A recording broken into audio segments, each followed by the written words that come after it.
This is TLV1.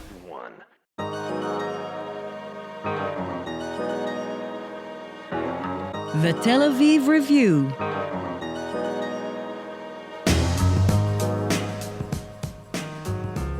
Hello and welcome to the Tel Aviv Review, a program dedicated to the word, to the thought and to debate, brought to you by the Van Leeuw Jerusalem Institute, which promotes humanistic, democratic and liberal values in the social discourse in Israel.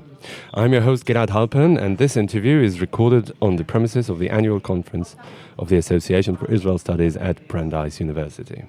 My guest today is a professor of history at Concordia College in Minnesota and the co-author, together with Raphael Madoff, of the book Herbert Hoover and the Jews, The Origins of the Jewish Vote and Bipartisan Support for Israel. It was published a few years ago by the Wyman Institute of Holocaust Studies. Dr. Sonja Wentling, hello and welcome to the Tel Aviv Review. Thank you very much. It's my pleasure.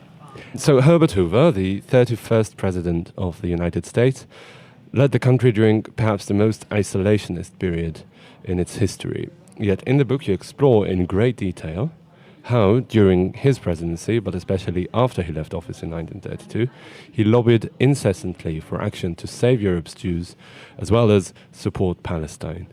When did this change actually happen from isolationism to great investment in saving Europe's Jews? Well, as with anything in history, it is an evolutionary process. And I think Herbert Hoover really reflects this evolution from isolationism on some level to more intervention.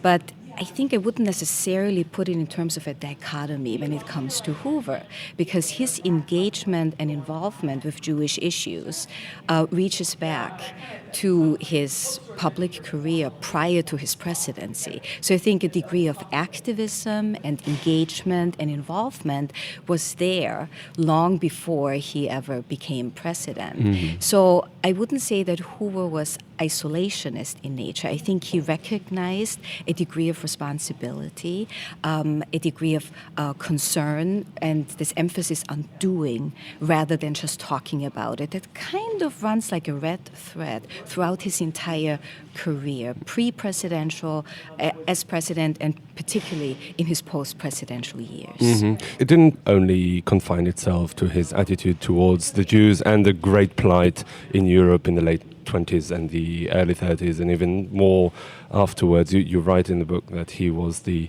only former president alive during the Second World War, and therefore had bigger clout and bigger influence on public affairs.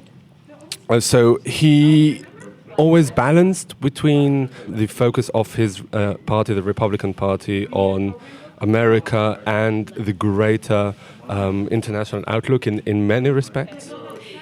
Not just the Jews? Well, Hoover, really rose to prominence and was considered, as a matter of fact, as early as 1920 by both Democrats as well as Republicans for the presidential ticket because he was internationally so well-versed. I mean, his career as a mining engineer made him the most widely traveled president. His engineering background, I think even before 1920, over 100,000 people worked under Herbert Hoover. So that his business contacts and engineering contacts themselves connected him sort of more on a global basis. But during World War I, he was specifically appointed by Woodrow Wilson to deal with humanitarian crises because he had taken the initiative with regard to Belgium, the relief of Belgium, and he just had these sort of managerial skills to plunge into sort of the midst of conflict and negotiate the ability to feed millions of children in Belgium, and then eventually he would take this not only during the war years but in the post-war years, that some historians say that Hoover is probably the person who has saved the most people in the 20th century. Some estimate the number between 80 to 100 million people alone. That's incredible. You say that also his involvement with the Jewish community dates back to around that period. Exactly. What can you say about the Jewish community in America at the time? It was really before they became like a cohesive political force in American public life. What were really the modalities of his relationship with the Jews at the time, and how did it evolve during his public career and, culminating in his presidency? I think that is a really good question because it's so instructive in terms of understanding the dynamics prior to this conceived notion that there is a Jewish political force that has significant political influence in American politics, because Herbert Hoover's relationship with members of the Jewish community was primarily based on friendship, and that friendship grew out of his cooperation with them during these humanitarian crises in World War I. And so it's not that he was well known, in the Jewish community as someone who cared for Jewish issues, because prior to really the late 1920s, Jews were really not a political factor in American politics. And there was not a clear preference for either party, or either party particularly catered. That would evolve in the 1920s. I would argue that Al Smith in the 1928 election was really the first Democratic candidate who really represented Jewish concern, who ran against Hoover, precisely. And he would literally prepare sort of the 1932 revolution that FDR would bring about.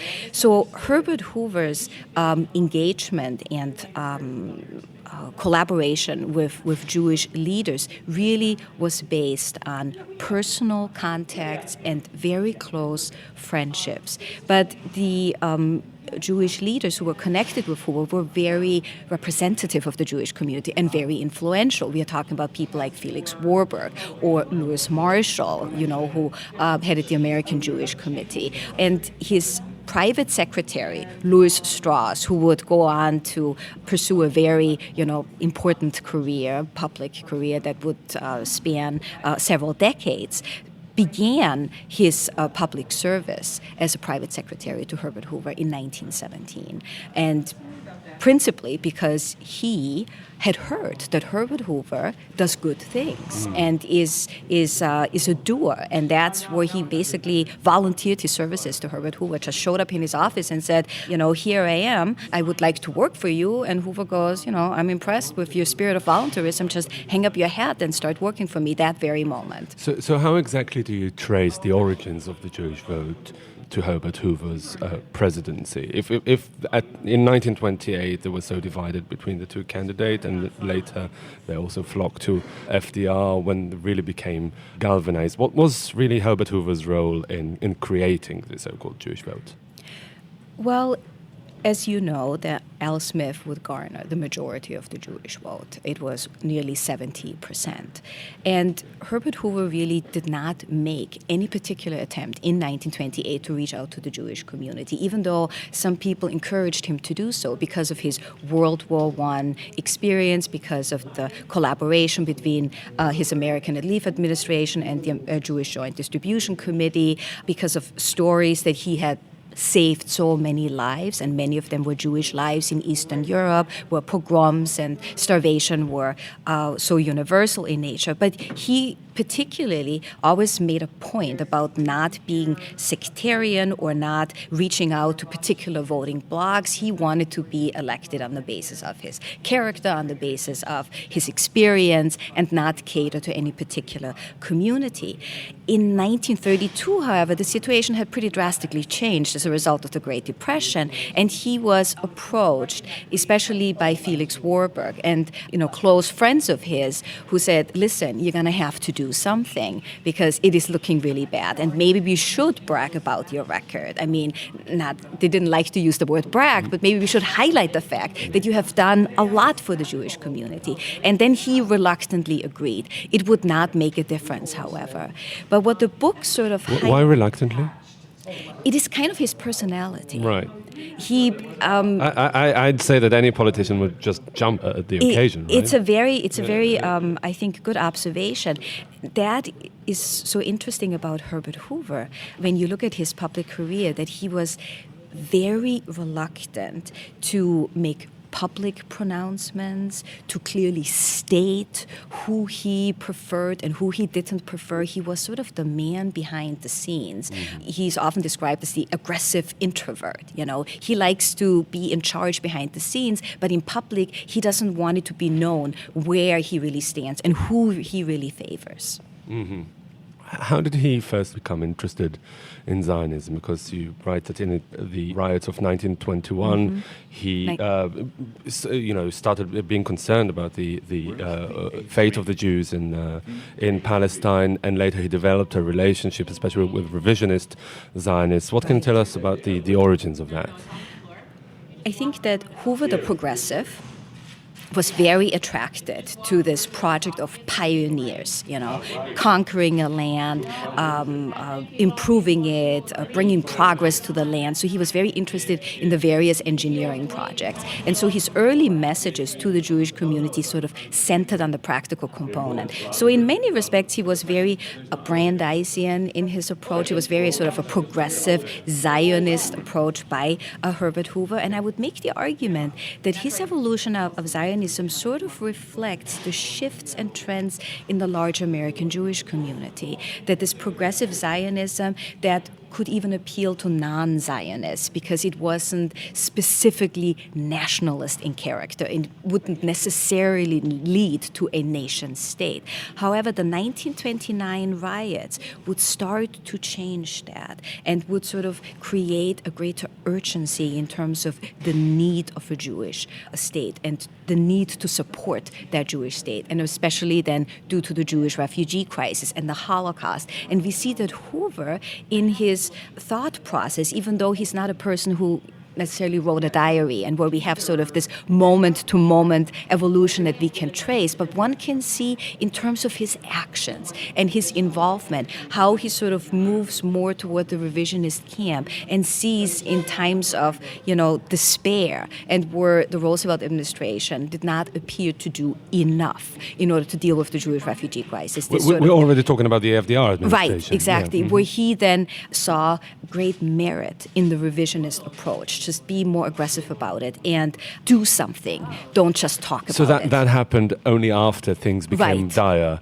in Europe and in Palestine. It wasn't really during his own presidency. He was still a progressive sympathizer while in the White House. Exactly. And also at the time the 1929 riots took place, Hoover was engaged in naval negotiations with Great Britain. And this sort of rapprochement between the United States and Great Britain was of great significance to him. Naval disarmament was of great significance to him. So when he was approached, and various people in his administration were approached, that maybe the United States should send a naval vessel to Palestine because 8 American Jews were killed as a result of the riots, there was a great deal of reluctance because Hoover did not want to embarrass the British, and there was a great deal of concern. Then some argued, well, there's this 1924 Anglo-American Convention between Great Britain and the United States that includes the preamble, in its preamble, the Balfour Declaration, and doesn't that make the United States then part and parcel of Britain's promise, according to the Balfour Declaration, with regard to Palestine and the creation of a Jewish national home? And the State Department had consistently argued, no, this has nothing to do with it. It's such a progressive notion to realize that it came so early in the game. Yeah. It's really fascinating to look at that.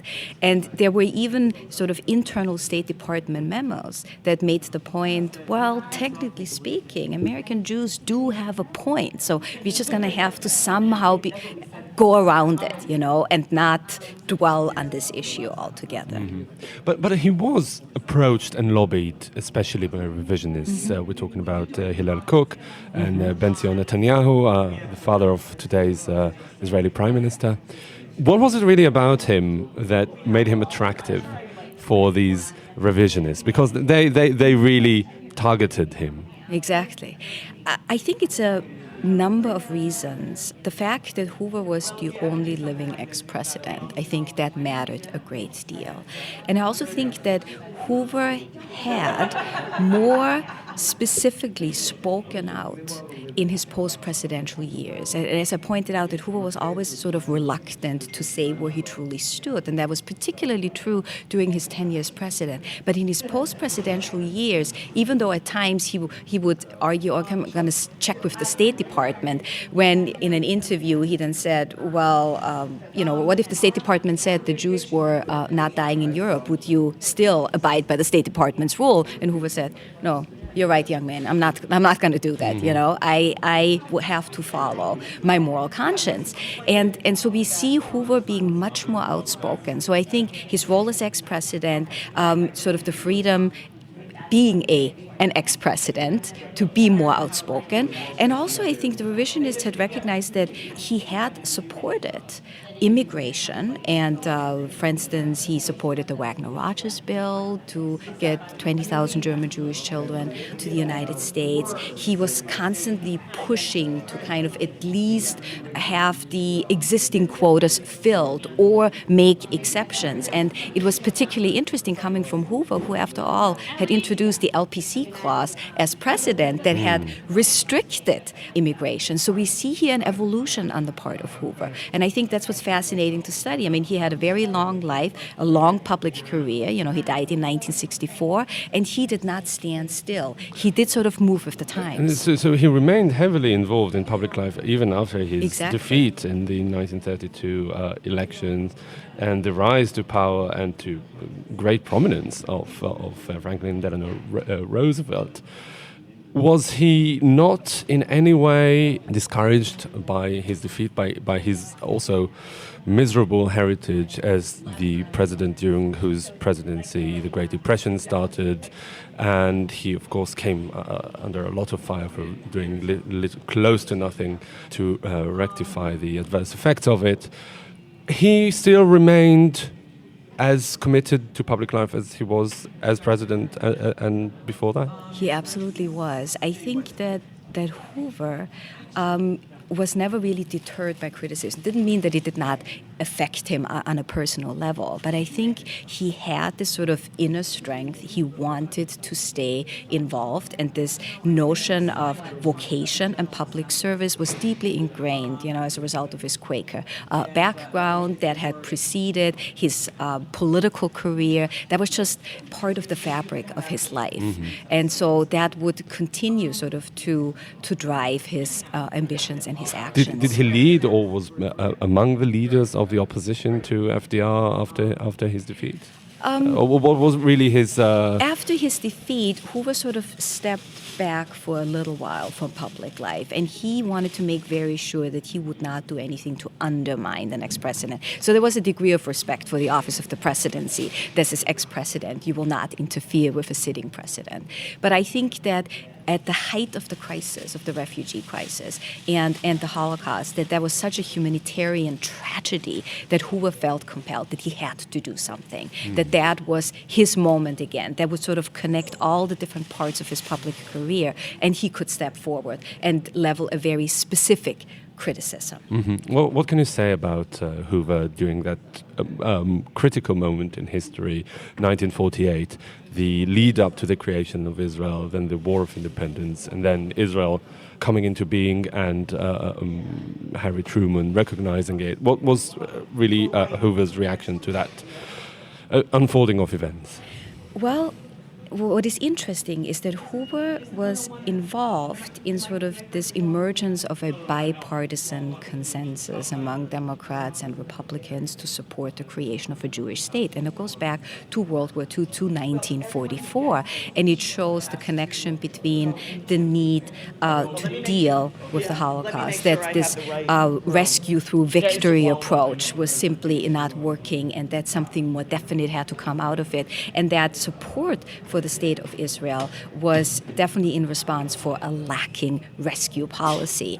And were Republicans for the very first time, because you mentioned early on that especially starting in 1928, American Jews voted for the Democratic candidate. I mean, the most that Republican candidates received in the 20th century were maybe, 40%. We have, exception with President Reagan in 1980 election, but for the most part, it's under 30%.